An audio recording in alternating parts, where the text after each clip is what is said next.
يقذف بالحق على الباطل فيدمغه فإذا هو زاهق وَلَكُمُ الْوَيْلُ مِمَّا تَصِفُونَ. السلام علیکم ورحمۃ اللہ وبرکاتہ. حامد و مسلین اما بعد.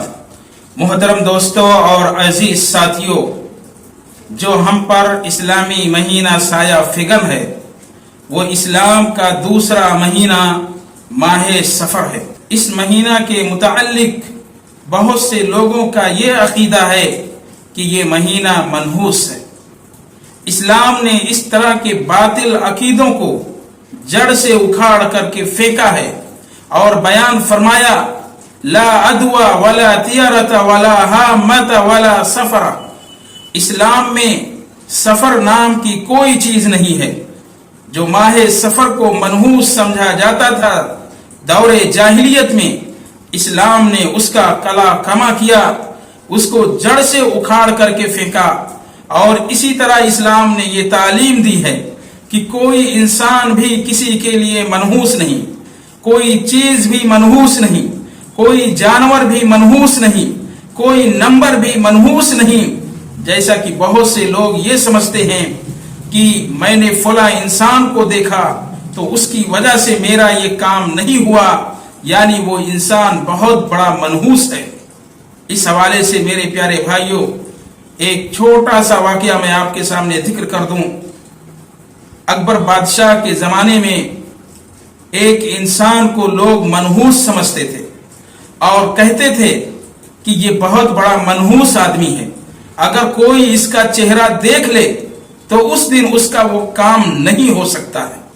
تو لوگوں نے جا کر کے اکبر بادشاہ کے پاس اس کی شکایت کیے، کمپلین کیے کہ اس آدمی کو آپ یا تو جیل میں بند کر دیں یا اسے پھانسی کی سزا سنا دیں، اس لیے کہ یہ سماج کے لیے، سوسائٹی کے لیے، معاشرہ کے لیے ایک ناسور ہے، کیونکہ جو بھی اس کو دیکھتا ہے تو اس کا اس دن وہ کام نہیں ہوتا ہے. اکبر بادشاہ نے اسے قید میں ڈال دیا، جیل خانے میں ڈال دیا. ایک دن اکبر بادشاہ کام میں بہت زیادہ بزی ہو گیا، مصروف ہو گیا، مشغول ہو گیا. نہ تو اس نے ناشتہ کیا، نہ دوپہر کا کھانا کھایا، یہاں تک کہ رات ہو گئی. تو اس نے کہا اکبر بادشاہ نے معلوم نہیں آج میں نے کس کا چہرہ دیکھا کہ ہمیں کھانا بھی نصیب نہیں ہوا.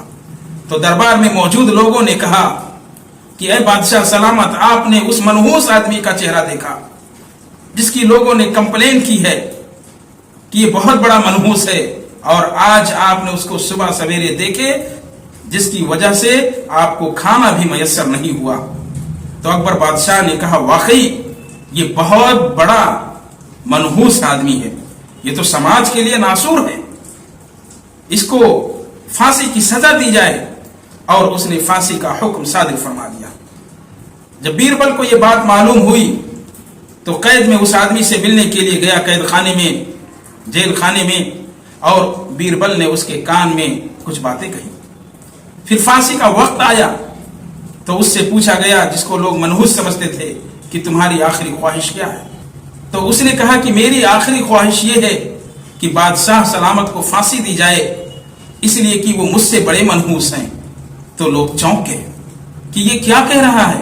تو اس نے کہا کہ دیکھیے، جس دن بادشاہ سلامت نے مجھے پہلے دیکھا اس دن بادشاہ سلامت نے کھانا نہیں کھایا، پورا دن کھانا نہیں کھایا.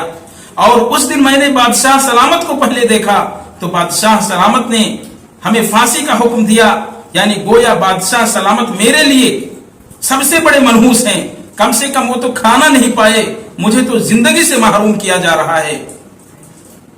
تو فوراً بیربل نے کہا کہ بادشاہ سلامت یہ صحیح بات کہہ رہا ہے کہ آپ نے سب سے پہلے جب اس کو دیکھے تو اس دن آپ کھانا نہیں کھائے، آپ کو کھانا نہیں ملا، اور آپ کو اس نے اس دن پہلے دیکھا تو اسے پھانسی دی جا رہی ہے، تو آپ سب سے بڑے منحوس ہوئے. بادشاہ نے فوراً حکم دیا کہ پھانسی کی سزا ختم کی جائے اور اسے آزاد چھوڑ دیا گیا. معلوم یہ ہوا میرے پیارے بھائیوں کہ کوئی کسی کے لیے منحوس نہیں ہے. اگر آپ کسی چیز کو منحوس سمجھتے ہو تو وہ چیز اگر آپ کے لیے منحوس ہے تو آپ بھی اس کے لیے منحوس ہو. تو اسی لیے اسلام نے اس طرح کے باطل عقیدوں کو جڑ سے اکھاڑ کر کے پھینکا. اسی طرح میرے پیارے بھائیوں، بہت سے لوگ یہ عقیدہ رکھتے ہیں کہ فلاں نمبر میرے لیے لکی ہے اور فلاں نمبر ان لکی ہے. یہ بات بھی غلط ہے. اللہ تبارک و تعالیٰ کلام پاک میں بیان فرماتا ہے وَإِن يَمْسَسْكَ اللَّهُ بِضُرٍّ فَلَا كَاشِفَ لَهُ إِلَّا هُوَ.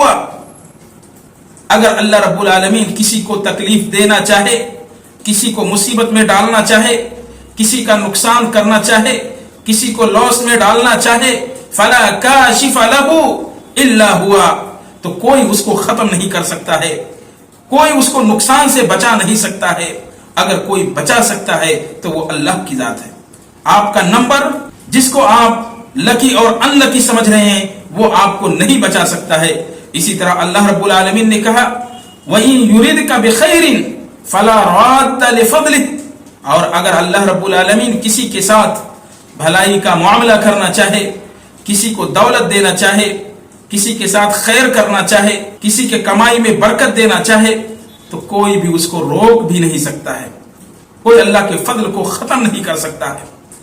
یہی بات نبی کریم صلی اللہ علیہ وسلم عبداللہ بن عباس رضی اللہ تعالی عنہما کو بتلاتے ہیں اور سکھاتے ہیں کہ اے عبداللہ، تم جان لو کہ پوری کائنات مل کر کے آپ کو تکلیف دینا چاہے، آپ کو مصیبت میں ڈالنا چاہے، آپ کا نقصان کرنا چاہے، آپ کو لاس میں ڈالنا چاہے، تو وہ لوگ آپ کو نقصان نہیں دے سکتے ہیں، مگر صرف اتنا ہی نقصان پہنچا سکتے ہیں جتنا اللہ نے آپ کی تقدیر میں لکھ کر رکھا ہے. اور اسی طرح یہ بھی کان کھول کر کے سن لو، اگر پوری کائنات آپ کو فائدہ دینا چاہے، پوری کائنات مل کر کے آپ کو پروفٹ میں لانا چاہے، تو وہ لوگ فائدہ نہیں دے سکتے ہیں، مگر اتنا ہی فائدہ پہنچا سکتے ہیں جتنا اللہ تبارک و تعالیٰ نے آپ کے تقدیر میں لکھ دیا ہے. معلوم یہ ہوا میرے پیارے بھائیوں کہ کوئی مہینہ منحوس نہیں ہوتا، کوئی چیزیں منحوس نہیں ہیں، کوئی جانور منحوس نہیں ہیں، یہ ہمیں نفع نقصان نہیں دے سکتے. کوئی بھی نمبر ہمارے لیے لکی اور انلکی نہیں ہے جو ہم سمجھتے ہیں کہ یہ فلاں نمبر ہے، اس کا بٹن دبائیں گے تو ہم ریس جیت جائیں گے یا کمپٹیشن جیت جائیں گے. یہ چیزیں غلط ہیں، یہ باطل عقیدے ہیں. کوئی بھی چیز نفع نقصان کا مالک نہیں ہے. اگر نفع نقصان کے کوئی چیز اگر مالک ہے تو وہ اللہ کی ذات ہے، صرف اور صرف اللہ کی ذات ہے. وہی چاہتا ہے تو انسان کو فائدہ دیتا ہے اور وہی چاہتا ہے تو انسان کو نقصان دیتا ہے. اس لیے میرے پیارے بھائیوں، اس طرح کے باطل عقیدوں سے ہمیں دور رہنا چاہیے. آخر میں ہم اللہ رب العزت سے دعا کرتے ہیں کہ الہ العالمین تو ہم تمام لوگوں کو ہر طرح کے گمراہ کن عقیدوں سے محفوظ رکھ. آمین. تقبل یا رب العالمین. والسلام علیکم ورحمۃ اللہ وبرکاتہ.